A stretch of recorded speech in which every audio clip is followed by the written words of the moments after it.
LaMelo Ball. He's a guy that puts up great numbers on a bad team. What's his value?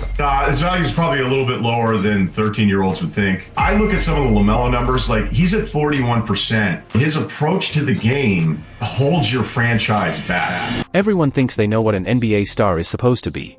Serious, locked in, efficient, says all the right things. LaMelo Ball clearly doesn't fit that template. What's your favorite part about going against your older brother? Honestly, just him coming in town.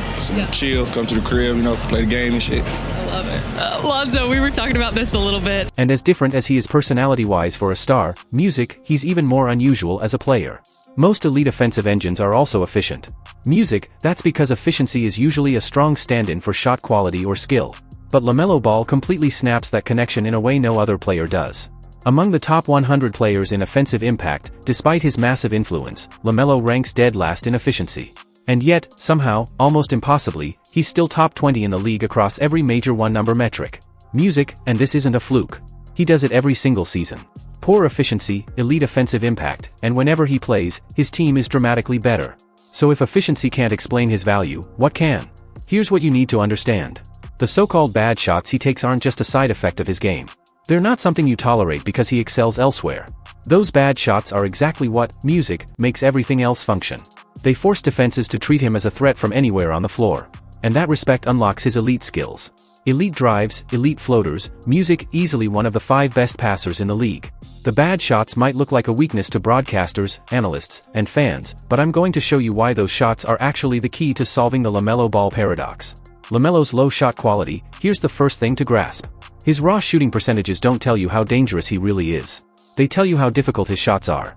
His three-point openness rating, basically how much space he gets on average, is extremely low. He takes some of the most contested shots in the NBA. And he shoots deeper threes than almost anyone, ranking in the 99th percentile in each of the last 4 seasons.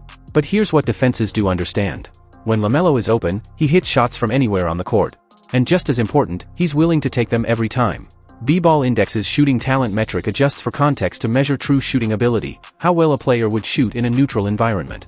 LaMelo's deep three-point shooting talent has ranked between the 96th and 99th percentile over the last 5 seasons. His overall three-point shooting talent has sat between the 94th and 99th percentile during that same span. Over the past 2 seasons, he's hit 41% of his wide-open threes. And that's with a massive portion of his attempts coming from 28 feet or farther. In both seasons, he's also been top 3 in the entire league in three-point attempt rate. All of this means he's just as lethal shooting from deep, even past the half-court logo, as anyone not named Steph Curry. Look at this possession. Miles Bridges attacks the paint with LaMelo spacing the floor in the corner. Bridges knows he has 2 deadly shooters to his strong side left, LaMelo and Con Canapel. He makes the simple read and kicks it to Canapel to punish Trae Young, helping one pass away. Canapel immediately reads the closeout and swings the ball to LaMelo in the corner, but the pass is a bit off. The Hawks, fully aware of how aggressive LaMelo is from 3, both fly at him in the corner, leaving the arguably better shooter, Canapel, completely wide open. LaMelo reads the defense before he even secures the ball and instantly fires it back to Canapel for a wide-open 3, and it's money. These are the possessions where LaMelo's red alert gravity shows itself, born largely from his willingness to shoot from anywhere. Or take this play. On a simple ghost screen pop with Canapel, both Washington defenders aggressively chase LaMelo out to deep three-point range, leaving no defender within 10 feet of a 42% high-volume shooter. Why would defenses completely sell out to stop a low-efficiency scorer, even if it means giving up a wide-open 3 to one of the league's best shooters? Canapel, how is he that wide open? Oh my goodness! LaMelo's raw percentages might look ugly, but here's what they don't capture. The aggression, music, the audacity, the fear he puts into defenses, and the complete indifference to outside judgment. Those things don't show up in box scores, but they absolutely show up in impact. Leveraging paint pressure, LaMelo's shooting threat is the first domino in how he bends defenses, but the next is his rim pressure. When defenses overextend or overcommit to his shooting, he attacks downhill at an elite level. LaMelo consistently ranks between the 94th and 99th percentile in drives per 75 possessions every season. But it's not just the drives themselves that make him special. It's what he does once he's there. LaMelo is one of the best and most frequent floater shooters in the entire league. His shooting gravity forces defenders to chase over screens no matter how high they're set, opening clean driving lanes. Notice how, in these clips, opposing bigs in drop coverage would normally prefer to sit back near the rim to take away layups and lob passes. But LaMelo is one of the league's best lob passers, which makes rim protectors hesitant to step up and risk getting burned behind them. Music, with no good choice available, defenses concede the floater, and LaMelo gladly takes it. Over the past 2 seasons, LaMelo Ball has ranked either first or second in the entire NBA in floater creation. And while his overall efficiency is low, he's well above league average on these shots, making them one of his most devastating weapons. LaMelo's greatest gift, passing. This is where everything connects. Of all his skills, LaMelo's true superpower is his passing. None of this works without his ability to exploit tilted defenses, and he does it as well as anyone alive. His blend of vision, anticipation, touch, versatility, and audacity is genuinely rare, even among elite playmakers. The data and film both point to a top 3 passer in the NBA. B-Ball Index's passing creation quality metric measures how valuable the shots a player creates for teammates really are, how effectively they use a compromised defense to generate great looks. LaMelo has never finished below the 97th percentile in this metric, including his rookie season at just 19 years old. Some of this comes from the bold, high-difficulty passes that only a handful of players can even attempt. But a big part of it also comes from his consistency in making the easy read. Known as a flashy highlight passer, LaMelo Ball is quietly one of the best connective passers in basketball. He keeps the ball moving, swings it to the weak side, and processes the game at an elite speed, critical for maintaining advantages created by either him or his teammates. Watch how quickly LaMelo makes the correct decision, often knowing where the ball needs to go before he even catches it. As a ball handler, he's even more dangerous with his warp and whip style, bending defenses and instantly firing pinpoint passes to shooters for high-value looks.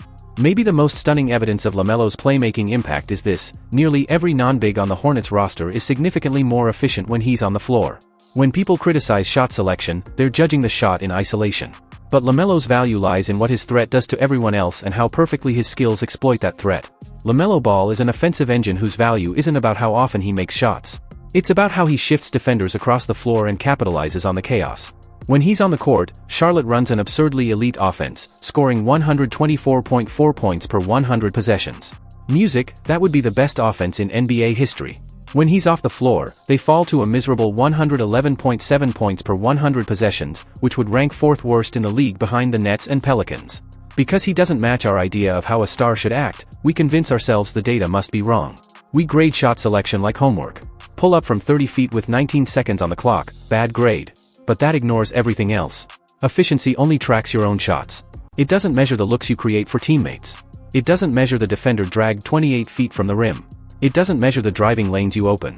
LaMelo sacrifices his own true shooting percentage for team-wide spacing, rim pressure, and assisted opportunities. Those advantages fuel the elite offense he creates. Not despite the bad shots, but because of them. LaMelo smiles. He enjoys the game. He takes wild shots.